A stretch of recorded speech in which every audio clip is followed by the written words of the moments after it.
Even when you're familiar with Greco-Roman mythology, it may be tricky to remember which god is who. For example, would you be able to recognize the Olympian gods in this famous Renaissance painting? Oh, they're there as well as other famous deities, and they're all recognizable. You just need to know their symbols and their characteristics. Hi, I'm Sandra, and welcome to Chasing Gods. Let's begin with Zeus, whose Roman counterpart is Jupiter. Zeus is the father god of the sky, god of lightning and thunder. He's depicted as a bearded man holding a thunderbolt, sometimes with an eagle, laurel crown, or with Nike, the goddess of victory. Hera, who's known as Juno in ancient Rome. She's the sister wife of Zeus, which makes her the queen of the gods. She's the goddess of women, marriage, childbirth, fidelity, and nurturing. She's the patron of kings and empires. She was cheated on by her husband Zeus on multiple occasions, which makes her a very jealous goddess. You can spot her with a diadem, scepter, or peacock. Poseidon. His Roman name is Neptune. While his brother, Zeus, governs the sky, Neptune governs everything that's water. He's the god of the sea, river, and flood. He's also the cause of natural disasters like droughts and earthquakes. It's very easy to spot him. He holds a trident. Aphrodite, aka Venus, the goddess of beauty, love, and sex, born from the sea foam caused by the severed genitals of Uranus, a primordial god and grandfather of Zeus. She's recognized by her fairness, nakedness, and she's often associated with seashells. Athena, my favorite. Her Roman name is Minerva, born fully adult from Zeus's head. She's the goddess of wisdom, intelligence, warfare, battle strategy, and justice. Athena is the patron of heroes and of the city of Athens. How to spot her? The giveaway is a piece of armor, most often a warrior helmet. But you could also find her holding a spear and/or a shield. There's often an image of Medusa's head on the armor or on her necklace. Athena is associated with wisdom, which is symbolized by the owl. So you'll sometimes find an owl around her or simply representing her. Hephaestus. His Roman name is Vulcan. He is the god of metalwork, fire, and craft. He's the smith of the gods. His wife is the beautiful Aphrodite, but she cheated on him big time. Lots of cheating in Greco-Roman mythology.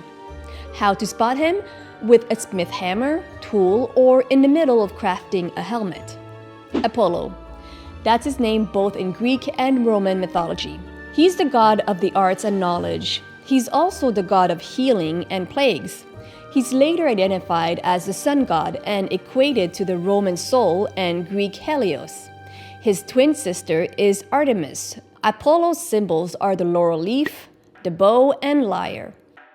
He can be seen with the 9 muses, who also represent the arts and knowledge. Artemis. Her Roman counterpart is Diana. She's the goddess of the moon and of young girls. She's also the goddess of the hunt, wilderness, and animals. Her twin brother is Apollo. Artemis can easily be spotted with her set of bow, arrow, and quiver. She would be surrounded by deer and other wild animals. If you notice a goddess wearing a knee-length dress, it's probably her. Knee-length, as opposed to long dress, identifies the wearer as a young girl, a virgin. Demeter. Roman counterpart, Ceres. Demeter is the goddess of harvest, grain, agriculture, growth, and nourishment. When Hades, the god of the underworld, abducted her daughter Persephone, Demeter's depression and withdrawal halted the crops. Therefore, Zeus, the king of gods, struck a deal with Hades. Persephone was to be allowed on Earth for half of the year, which makes Demeter, aka agriculture and growth, functional for half of the year. How to spot her? You'll see around her a cornucopia, wheat, torch, scepter. Eris, who becomes Mars in ancient Rome. He's the god of war, bloodshed, and violence. He is the brother of Athena, who's also a warrior. Like his sister, you can spot Eris by his armor: a helmet, a spear with a face, a shield. Sometimes he's seen with a Cupid baby at his feet, and sometimes with a torch. Hermes, his Roman equivalent, is Mercury. Hermes is the god of travel, trade, language, anything to do with communication. That's why he's appointed the messenger of the gods and the psychopomp of newly deceased souls.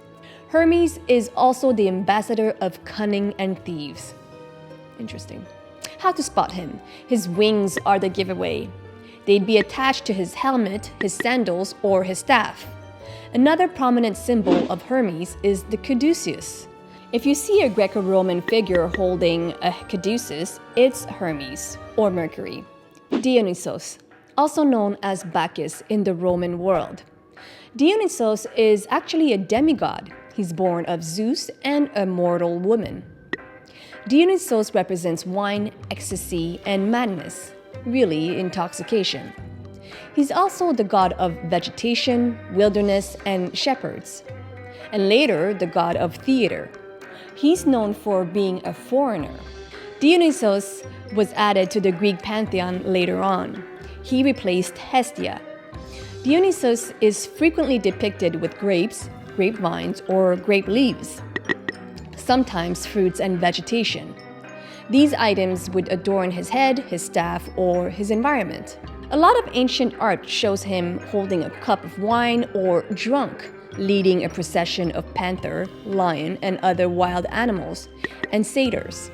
Dionysus, Bacchus, replaced Hestia, who's the goddess of chastity and virginity. Hestia also embodies the home, hearth, and domesticity. Identifying the gods is just one small part of the mythology journey. Another, bigger part is learning about the stories and the intricacies between them and their characters. For another episode. Thanks for watching, and I'll see you next time.